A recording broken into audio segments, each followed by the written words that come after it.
Shalom, haleluya, salam kemenangan iman. Apa kabar Bapak Ibu semuanya? Luar biasa karena Tuhan Yesus baik. Hari ini firman Tuhan kita ambil di dalam Roma 12 ayat yang kedua. Dalam Roma 12 ayat yang kedua berkata, "Janganlah kamu menjadi serupa dengan dunia ini, tetapi berubahlah oleh pembaharuan budimu, sehingga kamu dapat membedakan manakah kehendak Allah, apa yang baik dan yang berkenan kepada Allah dan yang sempurna." Puji Tuhan, firman Tuhan pada hari ini saya ambil dengan tema Tuhan merindukan perubahan kita. Tuhan merindukan perubahan kita.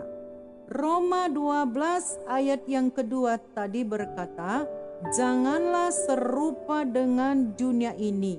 Dengan kata lain, jangan ikuti cara dunia ini, tetapi berubahlah oleh pembaharuan budimu, supaya kamu dapat mengenal kehendak Allah, apa yang baik, apa yang berkenan kepada Allah dan yang sempurna. Hanya mereka yang berubah dan tidak sama lagi dengan dunia inilah yang mengenal kehendak Tuhan, mengenal apa yang baik di matanya, ya, mengerjakannya dengan sempurna. Semua orang yang tidak berubah atau sama dengan dunia akan mengalami kehidupan yang naik turun, berputar-putar, melelahkan, ya, atau berhasil secara dunia tetapi sama sekali tidak menarik perhatian Tuhan. Tuhan mau kita berubah, tidak sama dengan dunia lagi. Kehidupan kita tidak sama lagi dengan kehidupan ketika kita belum bertemu dengan Kristus. Bukan hanya dalam hal berkat-berkat saja, melainkan dalam hal pertumbuhan dan kedewasaan di dalam Kristus. Inilah kebebasan sejati. Tuhan tidak ingin kita diperhamba lagi. Tuhan tidak ingin kita diikat setan lagi. Ia ingin agar pekerjaannya dan karyanya benar-benar menjadi milik kita dan dapat kita nikmati di dalam kehidupan kita. Setan tidak ingin kita menikmati pekerjaan Tuhan. Setan tidak ingin kalau kita berubah. Setan tidak senang kalau kita bertumbuh di dalam Tuhan, kalau kita mengerjakan pekerjaan Tuhan. Setan tidak senang kalau kita tekun setia kepada Tuhan. Dia akan berusaha seusaha-usahanya untuk menarik kita dari jalan Tuhan. Tapi saudaraku, kalau kita bersama dengan Yesus menyatu kepada Tuhan, ya, kita akan terlepas dari segala ikatan setan, ya, dan jangan mau diikat setan lagi. Setelah kita dilepaskan daripada segala ikatan-ikatan yang mengikat kita, Tuhan merindukan agar kehidupan kita adalah suatu kehidupan yang menyenangkan hati Tuhan.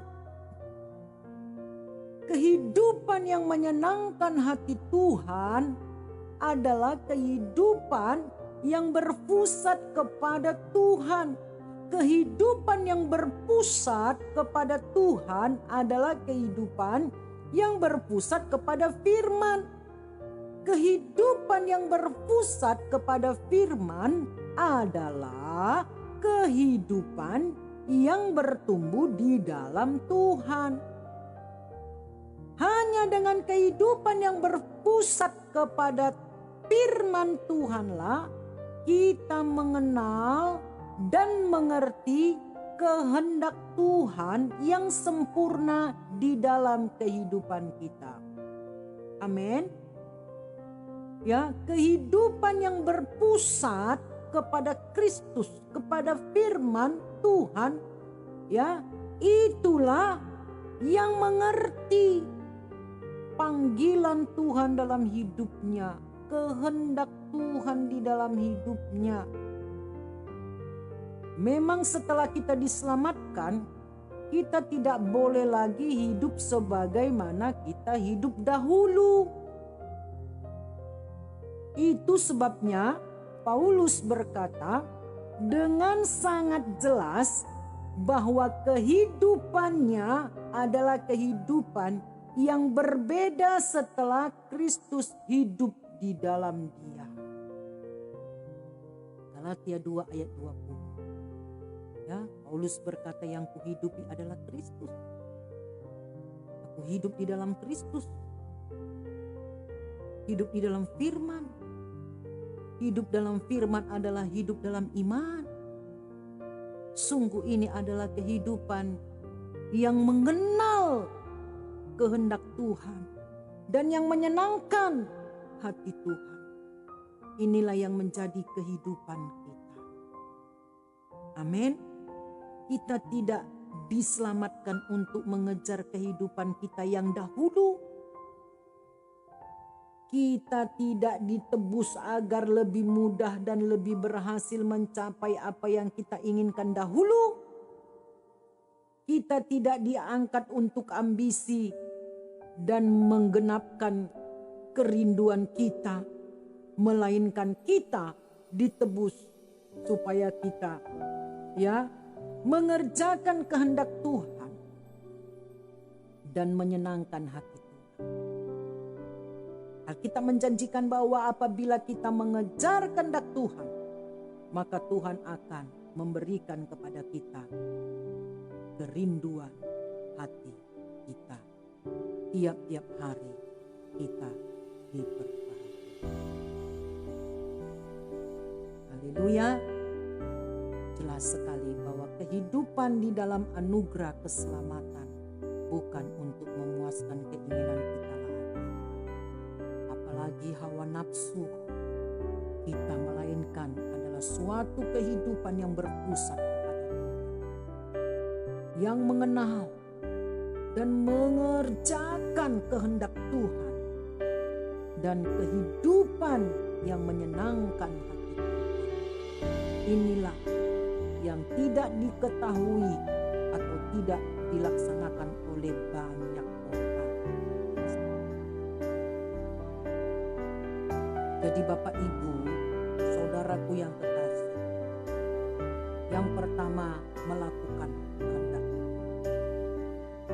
Kehendak Tuhan yang utama yang harus kita lakukan adalah menyelamatkan jiwa-jiwa. 2 Petrus 3 ayat 9. Tuhan ingin setelah kita diselamatkan, kita juga membawa Injil, keselamatan kepada semua orang. Kita diselamatkan untuk menyelamatkan orang lain. Karena kita pun selamat, saudaraku, mengenal Yesus sebagai Tuhan dan Juru Selamat kita. Ada yang menginjili kita, ada yang memberitakan Injil kepada kita, ada yang bersaksi kepada kita, menceritakan bahwasanya Tuhan Yesus itu baik, Tuhan Yesus itu jalan ke sorga, Tuhan Yesus itu mengasihi, Tuhan Yesus itu peduli, Tuhan Yesus itu penolong, Tuhan Yesus itu penjawab doa, Tuhan Yesus itu menyembuhkan kita. Nah, saudaraku yang kekasih, oleh sebab itu kita juga yang melakukan kehendak Tuhan. Ya, kehendak Tuhan yaitu, saudaraku, kita harus menyelamatkan jiwa-jiwa. Ya, menyelamatkan jiwa-jiwa. Tuhan mau keluarga kita diselamatkan. Tuhan mau famili kita diselamatkan. Tuhan mau suku kita diselamatkan. Tuhan mau kota kita diselamatkan. Tuhan mau negara kita diselamatkan. Tuhan mau semua orang berbalik dan bertobat, datang kepada Tuhan. Itulah kehendak Tuhan dan itulah kehendak kita, untuk kita boleh memenangkan jiwa-jiwa kepada Tuhan. Ini adalah kerinduan kita yang sudah diselamatkan Tuhan, yang sudah lahir baru. Yang kedua, kehendak Tuhan adalah kita percaya kepada Tuhan Yesus. Yohanes 6 ayat 29. Bapa menghendaki kita percaya kepada Tuhan Yesus. Janganlah kita pernah meninggalkan atau menanggalkan kepercayaan kita kepada Tuhan Yesus. Walau situasi senang atau susah, walau keadaan mendukung atau malah menekan, walau untung besar atau malah mengalami kerugian besar, walau kerinduan kita tercapai atau malah tidak sama sekali, Tuhan mau kita tetap memegang teguh kepercayaan kita kepada Yesus Kristus. Haleluya. Amin. Ini adalah pekerjaan kita. Ini adalah perjuangan kita. Bukan hanya agar kita tetap teguh di dalam iman, melainkan juga agar orang lain ikut datang kepada Kristus, percaya kepada Tuhan Yesus Kristus. Ini adalah pekerjaan kita yang dikehendaki Tuhan. Ini adalah pekerjaan yang berkenan kepada Tuhan dan menyenangkan hati Tuhan. Jangan sampai kita diikat kembali oleh setan. Jangan sampai kita ditipu lagi oleh iblis. Jangan kembali lagi pada kehidupan yang lama. Yang lama sudah berlalu, sesungguhnya yang baru sudah datang. Kejar terus. Cari kehendak Tuhan terus. Selamatkanlah jiwa-jiwa. Selalu ada kemenangan di dalam iman kepada Tuhan Yesus Kristus. Puji nama Tuhan. Saudaraku, saya bersaksi kepada Bapak Ibu, kami diselamatkan oleh Tuhan, yaitu tahun 1988. Saya anak tentara, orang tua saya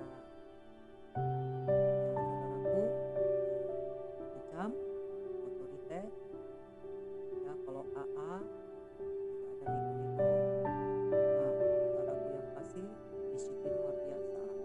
Kalau kami salah sedikit, ya kami mendapatkan ganjaran, ya, sangat kejam sekali. Di tahun 1988 orang tua kami diselamatkan.